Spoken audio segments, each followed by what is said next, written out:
Assalamualaikum warahmatullahi wabarakatuh. Perkenalkan kami dari kelompok 3 yang akan menjelaskan tentang identifikasi kebutuhan alma mater mahasiswa Universitas Ibnu Sina yang akan dipesan pada tahun 2023.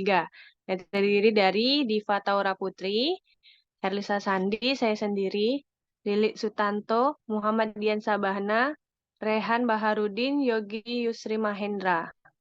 Bab 1 kami yaitu Diva Taura Putri.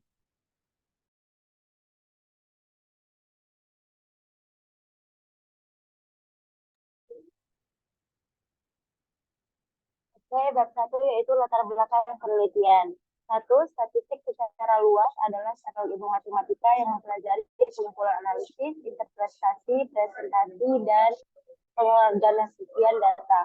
Dalam praktikum statistik, mahasiswa diperkenalkan dengan berbagai metode statistik yang digunakan untuk menganalisis data, membuat keputusan, dan menyajikan temuan secara efektif. Selanjutnya, alma adalah baju luar yang biasanya dipakai untuk alat pertanda sebagai mahasiswa di suatu universitas. Karakteristik yang mencolok dari alma mater biasanya terdapat lambang universitas dan nama fakultas. Selanjutnya itu ilmu statistik berguna dalam kehidupan sehari-hari, salah satunya dapat membantu staf dalam mengumpulkan data yang digunakan untuk produksi alma mater. Hal itu tidak terlepas dari variabel-variabel penunjang dalam proses produksi. Selanjutnya itu rumusan masalah. Satu, bagaimana cara mengolah data untuk menentukan distribusi frekuensi. Dua, bagaimana cara mengolah data untuk menentukan distribusi peluang. Tiga, bagaimana cara mengolah data untuk menentukan proporsi peluang sukses. Selanjutnya itu batasan masalah. Yang pertama, perhitungan hanya dilakukan dengan menggunakan metode distribusi frekuensi, distribusi peluang, dan distribusi peluang sukses. Nomor dua, pengolahan data dilakukan secara menggunakan berbagai Excel. Penelitian dilakukan secara online dengan memberikan kuesioner kepada responden. Selanjutnya yaitu tujuan penelitian. Pertama yaitu untuk mengetahui hasil pengolahan data dalam pemilihan ukuran gas alma mater. Yang kedua yaitu untuk mengetahui berapa banyak ukuran gas alma mater sesuai kebutuhan yang akan mendatang. Selanjutnya akan disambung oleh teman saya yang selanjutnya. Terima kasih. Baik, di sini saya akan menjelaskan bab 2, landasan teori. Yang pertama, statistika. Statistik adalah kumpulan angka yang sering disusun, diatur, dan disajikan ke dalam bentuk daftar tabel. Sering pula daftar atau tabel tersebut disertai dengan gambar-gambar yang bisa disebut diagram atau grafik. Data dalam statistik yaitu ada dua, data kuantitatif dan data kualitatif. Aplikasi Excel, Microsoft Excel biasanya digunakan untuk berbagai macam pengolahan data seperti mengorganisir, menganalisir data, menghitung, dan juga menyajikan data dalam bentuk grafik maupun diagram. Aplikasi Excel juga mempunyai fungsi dan kegunaan serta kelebihan dan kekurangannya. Definisi pengolahan data. Tujuan dari pengolahan data adalah agar informasi yang didapatkan dari data yang telah berhasil dikumpulkan dapat disampaikan dengan mudah, tepat, dan juga akurat kepada pengguna. Pengolahan data merupakan suatu tahapan yang sangat penting dalam statistika penelitian karena keberhasilan dari pengolahan data tersebut akan menghasilkan suatu kesimpulan yang baik. Hesnidar 2020. Distribusi frekuensi. Frekuensi yang dimaksud adalah banyaknya kejadian yang ada pada kelas-kelas tertentu. Suatu tabel yang menyajikan kelas-kelas data beserta frekuensinya disebut distribusi frekuensi atau tabel frekuensi. Distribusi binomial. Distribusi binomial adalah distribusi probabilitas diskrit jumlah keberhasilan dalam percobaan ya atau tidak yang saling bebas di mana setiap hasil percobaan memiliki probabilitas P.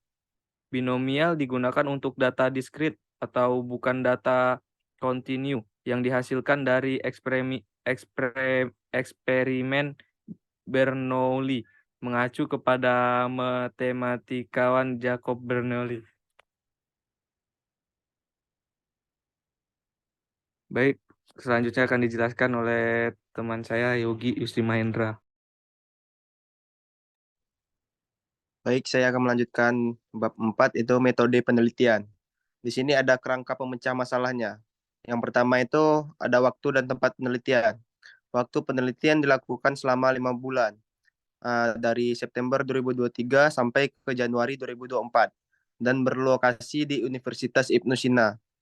Terus populasi dan sampel penelitiannya itu yang pertama populasi mahasiswa di Universitas Ibnu Sina. Sampelnya responden sebanyak 500 mahasiswa. Terus di sini ada jenis data yang dikumpulkan. Yang pertama itu data primer. Nah, di sini data primer itu bisa dijelaskan dari data yang dikumpulkan secara langsung dari sumber pertama, misalnya melalui survei observasi atau wawancara. Sementara data yang kedua itu ada data sekunder. Data sekunder itu merujuk pada informasi yang sudah ada yang telah dikumpulkan oleh pihak lain sebelum memiliki laporan riset statistis atau literatur. Terus yang kedua ada populasi dan sampel penelitian. Populasi yang pertama itu mahasiswa Universitas Ibnu Sina dan sampelnya itu responden sebanyak 500 mahasiswa.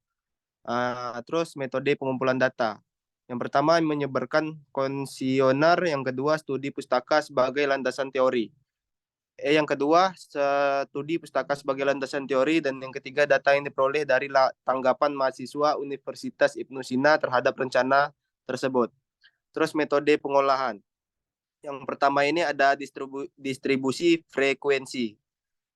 Distribusi frekuensi itu adalah penyusunan dan penyajian data dalam bentuk tabel atau grafik untuk menunjukkan beberapa sering nilai tertentu muncul dalam satu set data. Terus yang kedua distribusi peluang. Distribusi peluang ini bisa merujuk pada konteks statistika, model matematika yang menggambarkan kemungkinan munculnya sebagai hasil dalam suatu set percobaan dan peristiwa acak. Terus yang ketiga ini ada promosi peluang sukses.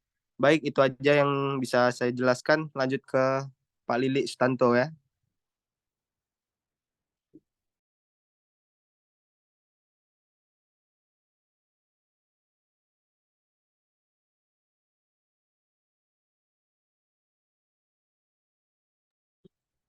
Hasil dan pembahasan. Itu gambaran responden.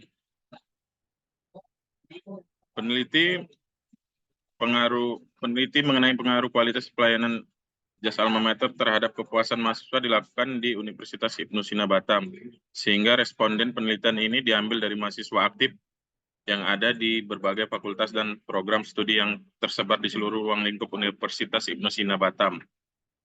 Deskriptif analisis yaitu penulisan melakukan pengolahan data terhadap rentang tangan dan tinggi tegak badan yang dimana berdasarkan data yang diperoleh dari responden. Distribusi frekuensi itu suatu susunan data dalam bentuk tabel yang disusun berdasarkan kelas berikut dengan frekuensi kelasnya.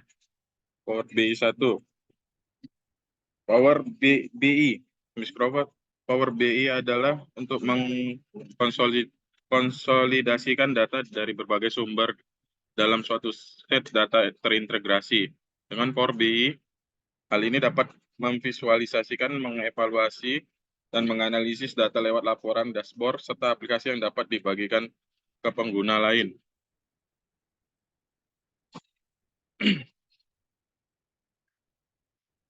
Selanjutnya diterangkan dengan teman kita Muhammad Dian Sabana. Dipersilakan. Oke, maaf Ali, karena Dian lagi tempat kerja berisik, jadi saya menggantikan Dian Sabana. Untuk bab 5 yaitu kesimpulan dan saran. Kesimpulan, terdapat beberapa kesimpulan berdasarkan penelitian yang telah dilakukan, di antaranya 1. Gambaran responden, 2. Alat yang digunakan, 3. Analisis data, 4. Deskriptif analisis, 5. Distribusi frekuensi. Saran, adapun beberapa saran yang dapat disampaikan sehingga dapat bermanfaat di kemudian hari bagi penulis maupun pembaca laporan ini. Baiklah, itu tadi beberapa presentasi dari kelompok kami. Jika ada kekurangan, kami mohon maaf. Kami ucapkan terima kasih. Assalamualaikum warahmatullahi wabarakatuh.